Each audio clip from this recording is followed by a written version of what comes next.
Welcome to the When in Robes podcast. This is the only show where you don't need clothes to travel the world. I'm Carly Consker, your host and personal travel guide. Let's do the damn thing. Have you had any crazy travel disaster stories that you would like to share? Yeah. With everyone? Yeah. Do you want to tee it up? So, yeah, I'll tee it up. Okay, so we were flying home. The year was what? 2014? Yeah. Okay. The year was 2014. And there were a lot of snowstorms happening in the Northeast. Yep. And we all ended up flying on the same flight home from Punta Cana to JFK.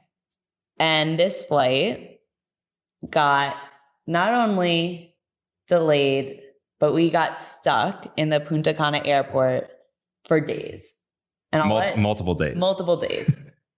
And when I say delayed, I mean delayed because they refused to cancel. Yeah. For hours. They were not forthright. They kept saying, we're 2 hours. And by the delayed. way, this is JetBlue. This is JetBlue. And I love JetBlue. I will say this. I love JetBlue. I fly them constantly. I have status on JetBlue, so please don't take that away after hearing this story. But you guys were shit. They know about it. I called to complain afterwards. I 100% believe you, and I need to hear what you said. But it was the shittiest situation. So I'm sorry, JetBlue. We will be shitting on you for the next 5 minutes. Maybe longer. I will never go back to the Punta Cana airport after that. My mom forced me once. Yeah. She forced me once to go back. And I said, if my flight gets delayed or canceled, you will be paying for me to come back to Casa de Campo, to sleep in Casa de Campo, to then fly from Santo Domingo.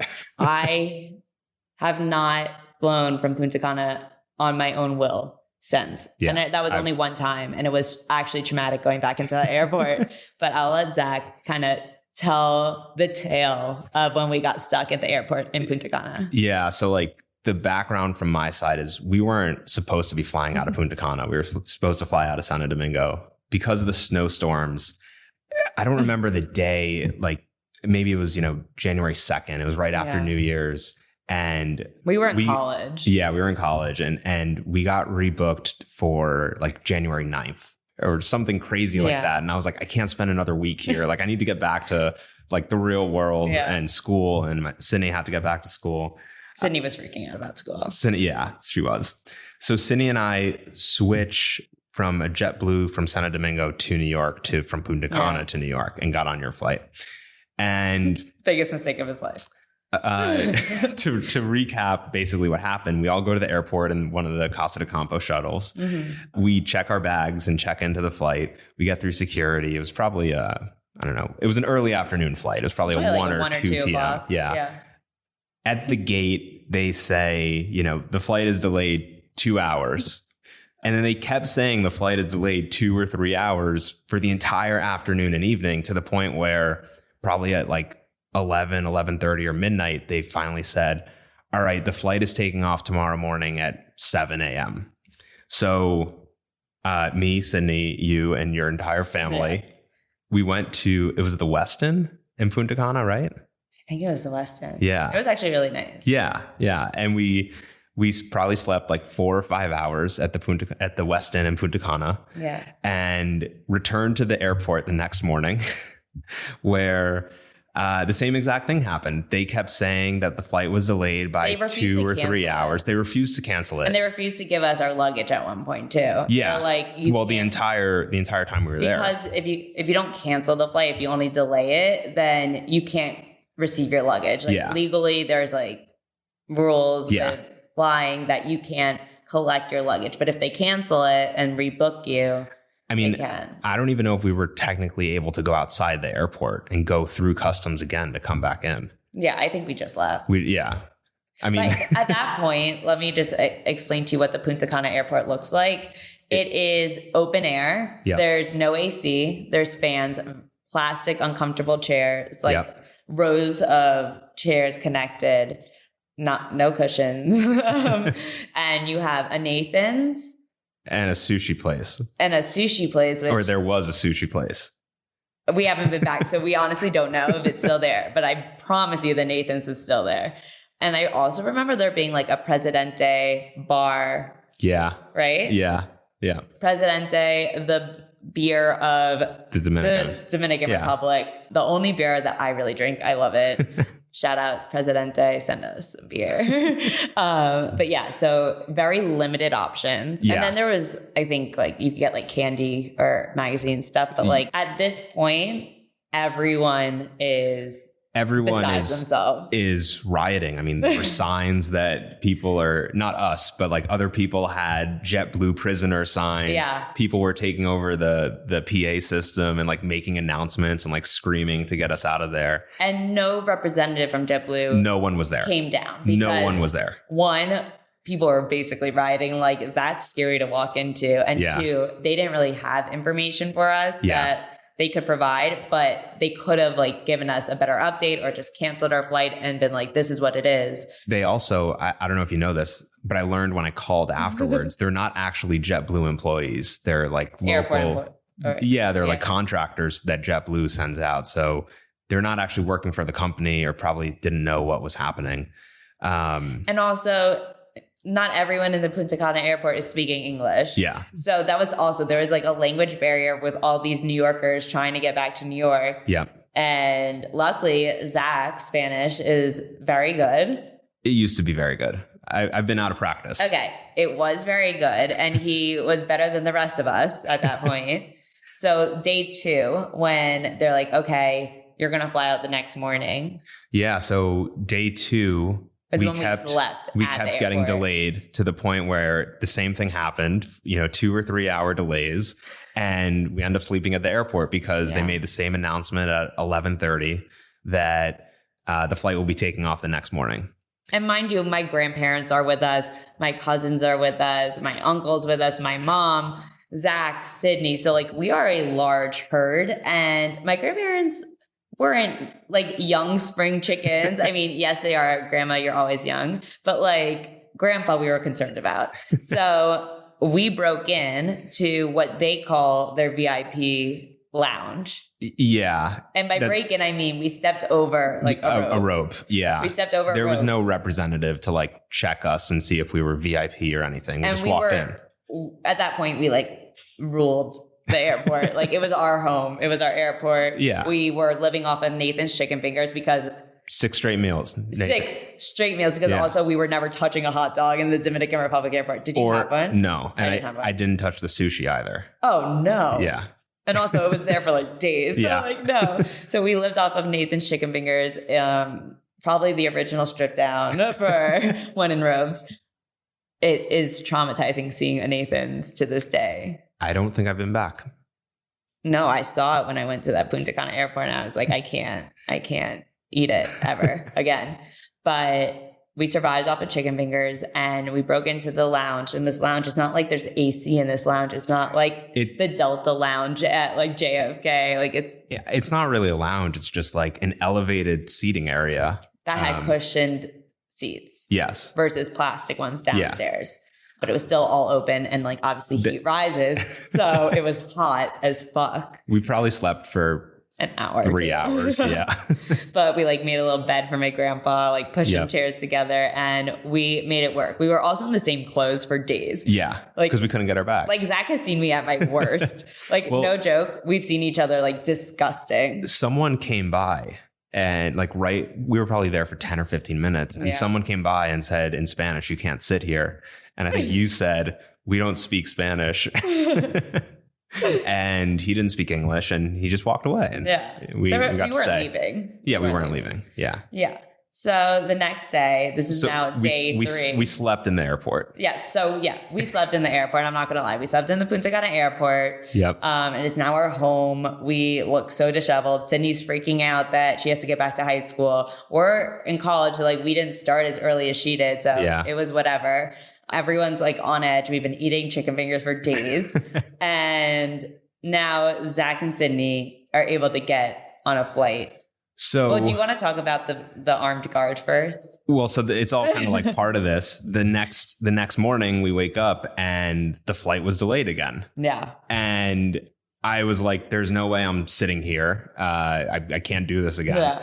So I mean, back then, we had phones that worked, but the internet wasn't great. I doubt there was Wi-Fi at the Punta Cana airport at that time. So I called my mom. If there was, it was very slow. Yeah. Like probably it was spotty. I called my mom and I asked her to book me and Sydney on a flight from Santo Domingo to Miami. Yeah. Because the East Coast was like shut down. The East Coast was shut down. Yeah. Like you couldn't, like if you're going to go somewhere, you have to go somewhere warm because you're not flying into anywhere in the north. And I got onto a flight to Miami because I was in school at the University of Miami at the time. So I had a place to go, and Sydney came with me. And actually, Lisa and I go to customs. We go to customs, and I said to the woman in Spanish that I'm going outside, and she said, "Okay, bye," and waved to me. And then there was an armed guard at the JetBlue offices because of the riots. It got out of control. Yeah, it was. People were furious. I don't get how it didn't go viral. Like if it had happened today, we would be famous. Yeah, probably. Yeah. It also probably would have been worse. Like people would be JetBlue would be canceled. Yeah, people would be going crazier because they know that it would go viral. It would go viral. I think. Yeah, for sure. Maybe it will go viral now. Maybe. Well, maybe not. So in the Dominican Republic, a tip goes a long way. So I tipped the guy 1,000 pesos, which is about $20. And he let me go up the stairs to the JetBlue offices. And I told him in Spanish to come with me. And this man had a massive gun. Like when I say a massive gun, like this was an armed guard. It was like escorting Zach up. Well, the cops here have just in general bigger guns than they do in the US. Like they don't just carry a pistol. They carry like, I don't know what it is. Yeah, it's a rifle or it's a big gun. Yeah. But like if you go through like a toll booth here, all those cops are carrying the same gun. So it's normal it wasn't here. Like out of the ordinary for Dominican Republic, but for us Americans, yes. It was a presence for sure. So I wish I remembered this guy's name, but unfortunately I don't. Shout out. I could have. I know. Yeah. So the two of us proceed up the stairs, and I thought my mom's with you. It's just so funny. So I think your mom left me when I went out to get to customs. When I went through customs, I think she left me, and she was like, "Just call me if you have any trouble." Yeah. So the two of us go upstairs, and I start talking to the people in the JetBlue office that. I tell them in Spanish, I have another flight. I need my bags. I'm leaving. Yeah. And they said, no, we can't get your bags. There's nothing we could do. And I was screaming at them, I need my bags. Like, on an international flight, you can't not travel with the bags. No. So I was risking like me and Sydney's bags getting stuck here and probably us never seeing them again because I have no idea how they would get to the US. But, I mean, we would probably take them, but but you were also not leaving without your bag. Yeah, like who does that? Yeah, exactly. So all of a sudden, this guy, one of the employees there, just breaks out perfect English and says, "Okay, sir, calm down. We'll go get you your bags." And I can't believe he spoke perfect English because all this time, the entire time we were begging for someone that speaks English to come speak to us. Yeah, and now this guy's been hiding in the office the entire time. So I go and still bring the guard with me. We wait for the bags. Someone from JetBlue, finds the two bags, brings them to me probably 10, 15 minutes later. And I called Sydney and I was like, come outside, we're leaving. And we hopped in a taxi and went to Santo Domingo and hopped on a flight to Miami and got out. And we were still stuck in the airport while they left us to go to Miami. And we were there for another, I would say, a few hours. I think you flew out that afternoon. We got out. Yeah. We got out late and I know we landed at night at JFK. Yeah. But it was an ordeal. Yeah. We were gross. Luckily we had the hotel for one night, but it was definitely an experience, one that I don't want to do again. I will never go back to the Punta Cana. Yeah, me Sydney's there right now. I'm not going back. Sydney is there right now, and we did give her shit for it, and we're like, we don't get it how you did it. I blame your dad. I think her flight's delayed 2 hours. No, it's not. Yeah. Don't say that. Yeah. Don't say that. We'll see what happens. Maybe she'll have some Nathans. It's fine. She'll have some Nathans. It'll be good. But yeah, that was definitely a bonding experience, I think, for us, and solidified our friendship. But we were friends for a while. Yeah. Before that. Yeah. But yeah, that was definitely. Because there was probably like 4 or 5 years of overlap of the two of us coming here with our families. Yeah. Up until that time. Oh, there had to be. Yeah. Yeah, for sure. And when we first started coming here, or when I first started coming here, because you were here a lot longer, it was basically like all of New York, like all of our friends in New York that transplanted to Casa de Campo. So for a while, we had a ton We of had a big friends crew. here. Yeah. And we'll talk a little bit about that in a second, but I have a few more questions for you. Yeah. What is next on your bucket list? Like, where are you dying to travel to? Don't think about COVID, nothing. Where are you dying to travel to? Japan is probably the top. Same. And not just Tokyo, just going all over the country. I did a connection in the airport, and that was the closest I've been. Yeah. But I need to get outside of the airport and actually go into the country. Argentina is high on the list. Oh, interesting. I'd love to go to Buenos Aires. And use your Spanish skills. Use my Spanish skills, maybe pick up some more. There's a boat that goes from Buenos Aires to Montevideo in Uruguay. So I kind of want to make a trip where I'm doing both Argentina and Uruguay. And then probably Portugal is number 3. I haven't been yet. Okay. I know it's been a popular destination recently for the last like 3 years or so for a lot of at least New Yorkers. So yeah, Portugal is probably number 3. Wow. I definitely have Japan on my list, but like, I have to go during like cherry blossom season. Like, you can't like go and like not see the cherry blossoms because they look stunning. Yeah. Yeah. So for sure, of all the memories that we've had together, whether good or bad, what is your favorite memory from coming? You could do one that we've had or just one that you've had of coming to Casa de Campo. What's like your favorite memory from coming here year after year?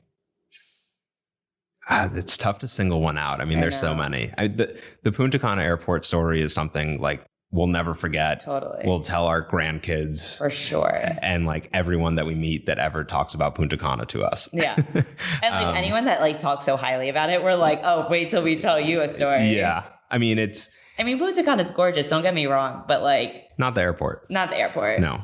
Not the airport. I mean, yeah, it's hard to single one out. I've had so many like personal golf achievements here, like my first birdie, my first eagle, longest drive, all that type of stuff. So there's a lot of that. The New Year's parties at the beach, like once those started, have always been great. I remember when probably our first year here on New Year's, Alessandro and I like didn't go to the party and just like played video games all night. What losers. We were 12. Losers. But yeah, there's highlight best New Year's ever. there's so many memories. It's hard to like single one out. Totally. Yeah. Well, speaking of, let's get into Roving After Dark. So Roving After Dark, we talk about the nightlife that we're in, like some of the restaurants. Yeah. We're going to combine Roving After Dark with in-road dining because the nightlife and the restaurants kind of go together here. Yep. There are a ton of restaurants here. All Casa de Campo, apparently, 7,000 acres. Okay. Huge. There's a marina that has a bunch of restaurants. Yep. There were more restaurants a few years ago. I think some are coming, some are changing. Yeah. But there are some staples that have been there for a while. Yeah, there are staples, and then there's other smaller ones that have come and gone over the years that I've been here. And there's a restaurant by the hotel lobby called La Cana. There's restaurants up in Altos. One of my favorites is La Piazzetta, and they have amazing mushroom risotto. I don't know if it's still on their menu, but it is so good. A lot of Italian food, surprisingly, in Casa. Yeah, there is a lot of pizza, pasta, risotto. A lot of pizza, pasta, but there's also really good seafood, langoustines. Yeah. There's a great restaurant at the beach. Yep. It's called Manitas Beach Club. And then there's Lago Grill, which is overlooking the golf course, and that has a huge buffet breakfast. Yeah. That's kind of your tradition. Oh, yeah. After New Year's. Yeah. So one thing about Casa de Campo, especially if we're talking about Roving After Dark, we have to bring up the New Year's party. Yeah. It is the reason why I personally love Casa de Campo. So imagine you're on the beach. They build out essentially an outdoor club. Yeah. They fly in 3 DJs. One year they had like a DJ from Miami, from LA, and one from the DR. And fly in 3 DJs, and the party starts at 11 p.m. Yep. There's usually some fireworks, and there's bottle service, open bar, and it goes all the way till 9 a.m. the next morning. Yeah. And you're dancing the entire time. And it is the best party ever. Yeah, and it's so much fun. I mean, it's outdoors, beautiful weather here, right on the water. One year it rained and like everyone was dancing through the rain. And then it stopped. It rained for like an hour. Like 6 a.m. hour. Some drizzle. Yeah. So usually what you do is you go around like 12 or 1. Yeah. And you're there until the next morning. And then Lagos, I believe, opens around 6 or 6:30 a.m. So I roll from the New Year's party to Lagos and get the massive buffet breakfast. And I'm proud to say there have been many years where I was the first omelet of Casa de Campo in a certain year. You strive for that. Yeah. I probably will show some photos of me holding up my omelet. Yeah. With makeup everywhere, voice gone. One thing about me is that I had a good year at Casa when my voice is shot. Like I start squeaking. Like it's not cute. It's not cute, but like when you go out every night here. Fun night. Yeah. Yeah, it's fun. Yeah. Especially New Year's, my voice will be shot.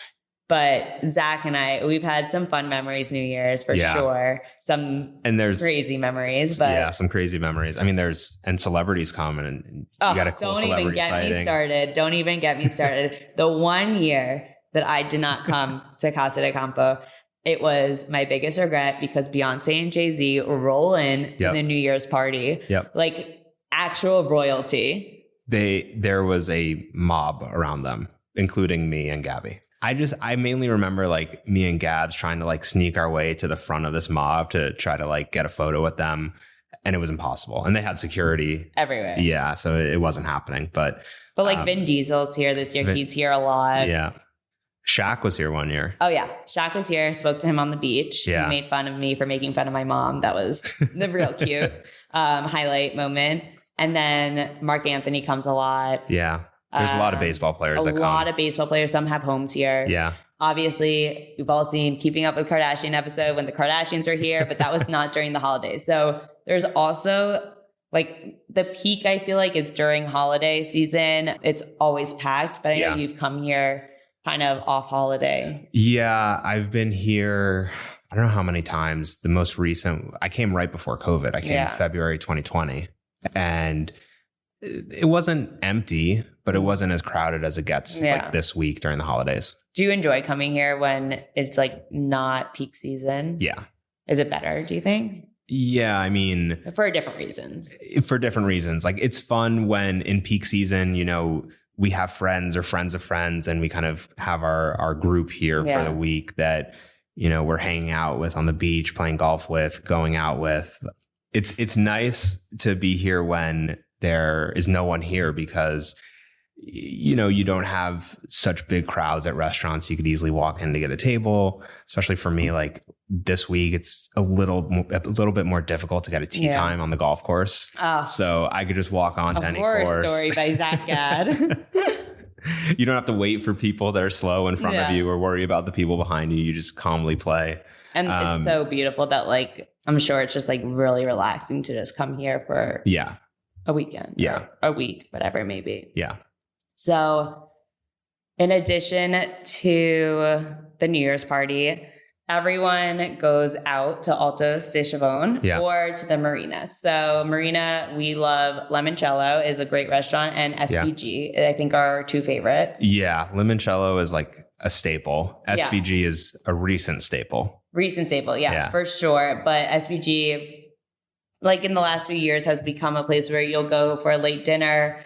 Great food, I think. Yeah. I personally think it's like really good food compared to some other restaurants here. And it's probably one of, if not the best restaurant. I think it's the best. We'll call it like it is. It's the best. And it's just really chic and turns into a party. Yeah. And everyone's drinking, and it's outdoors too. Oh yeah. It's indoor and outdoor. It's a large space. You want to be outdoors though. Oh yeah. You don't want to sit indoors. I sat indoors once and I was like, never again. They offered that to us the other night and we said no. Yeah. Yeah. Like you're willing to wait for a table to sit outside. 100%. Yeah. And they have a DJ playing, drinks flowing. There's a little pool for like the daytime. Yeah. I've never seen anyone in it. Me neither, but it's there. We also never gone during the day. Have you? No. They have brunch though. They have brunch. I think my family's gone for like a mid-afternoon lunch with the little kids, but I've never gone. Yeah, me either. Yeah. But it's really fun. So even if it could either be your night out or it could be like a pregame to Altos. Yeah. And Altos de Chavon, everyone calls it Altos. Don't call it the full name, but or you could just call it Chavon, but Altos. Altos, yeah. And it has an amazing bar. And by amazing, I'd say it was great for when you're younger because they serve everyone and anyone. Yeah. And there's DJ, everyone's dancing. It's disgusting inside. Yeah. But you're having the best time ever. You're like sweating, whatever.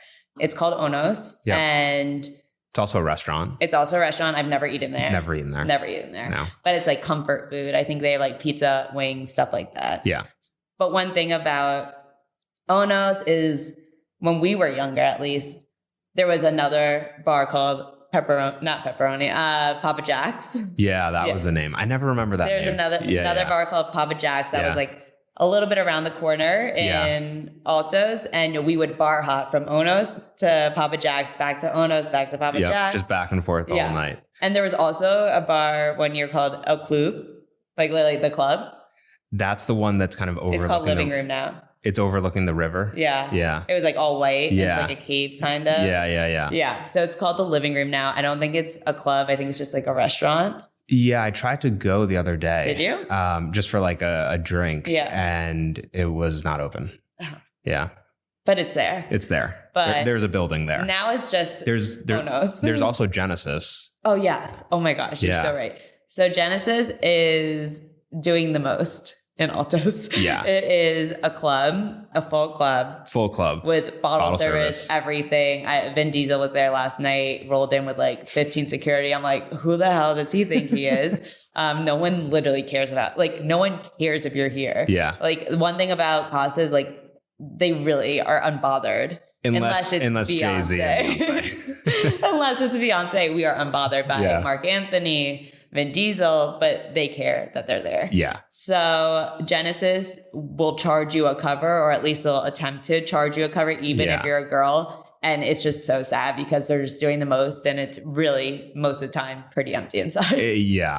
I don't think I've ever seen it full. I haven't seen it full for at least 4 years. Yeah. 4 years. And at one point, it was under construction for a long time, and it wasn't open, I think, for a few years. Yeah. I mean, it's pretty new. Like Onos was the main spot. Onos is the OG spot. Yeah. Always. And Onos is indoor, outdoor. So a lot of people hang outside. Yeah. You also just like roam around Altos with drinks. We used to, you would go into like little nooks and hook up with people.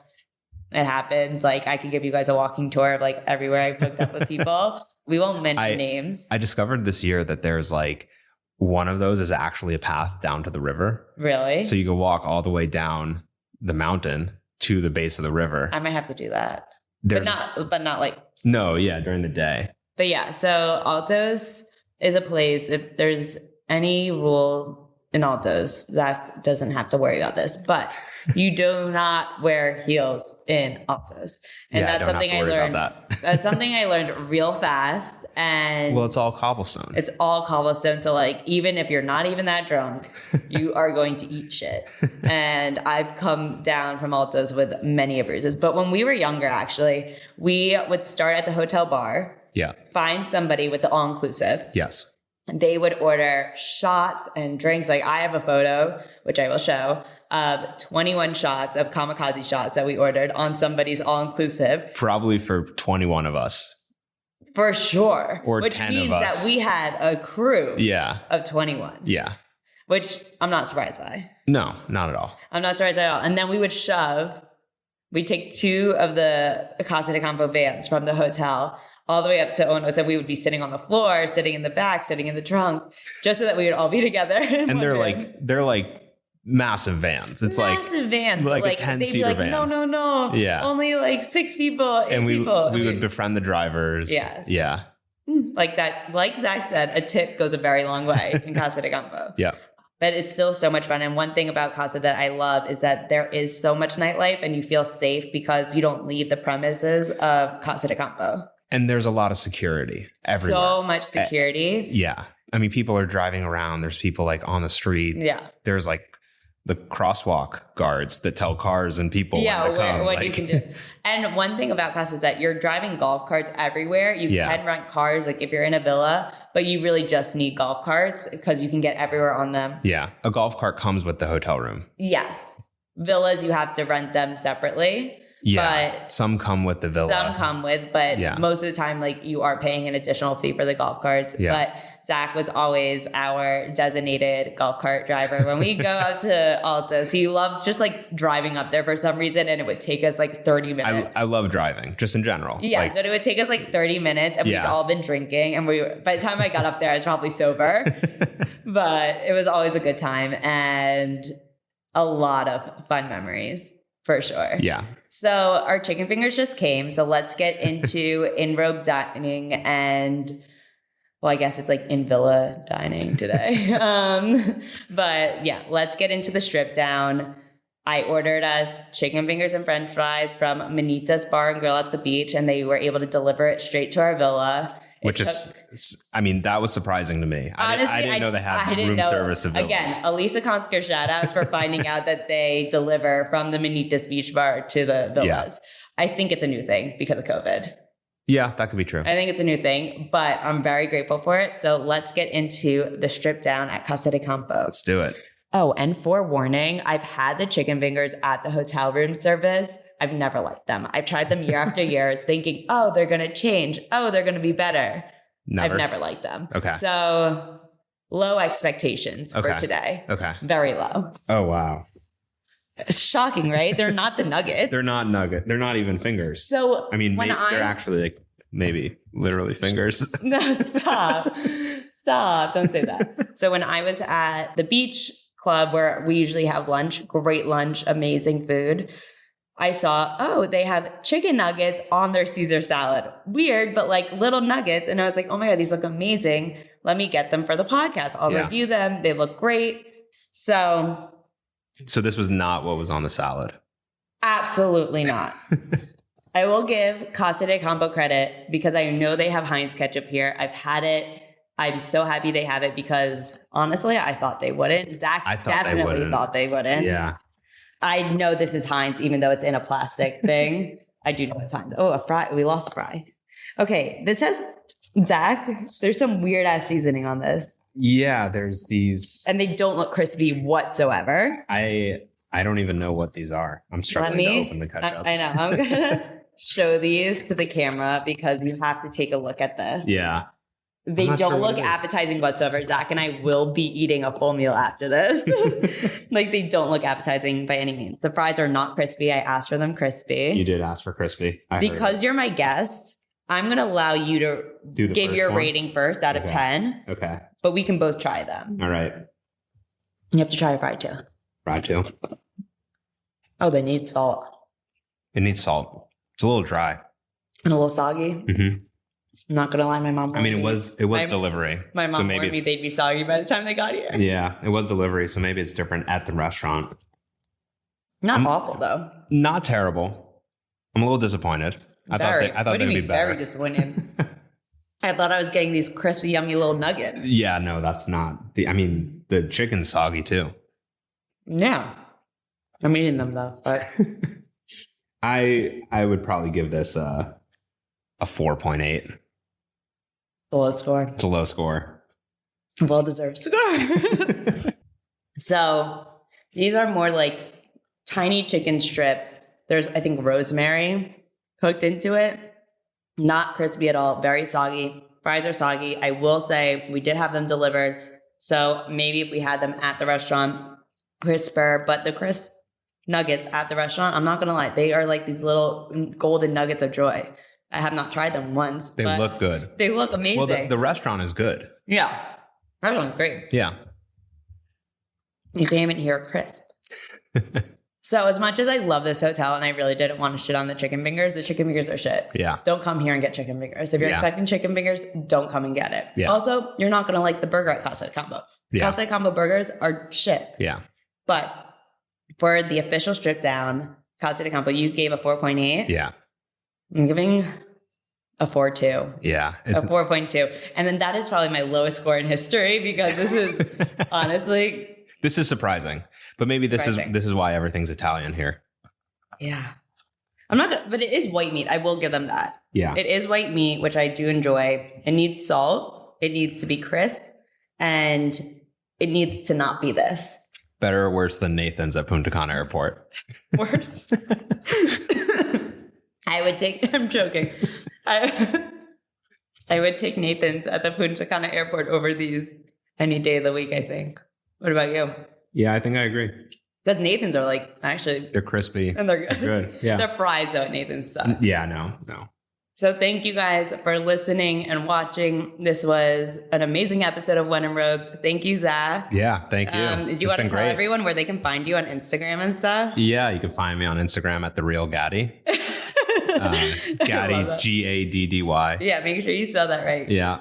And yeah, I'm excited to hear this one. So thank you guys so much. Stay tuned because you never know where we'll end up next. Goodbye. Thanks so much for listening to today's episode. Don't forget to subscribe, rate us, and leave a review. And as always, follow us on Instagram at OneInRobesPod. And while you're there, you might as well follow me at Carly Consker. See you next time.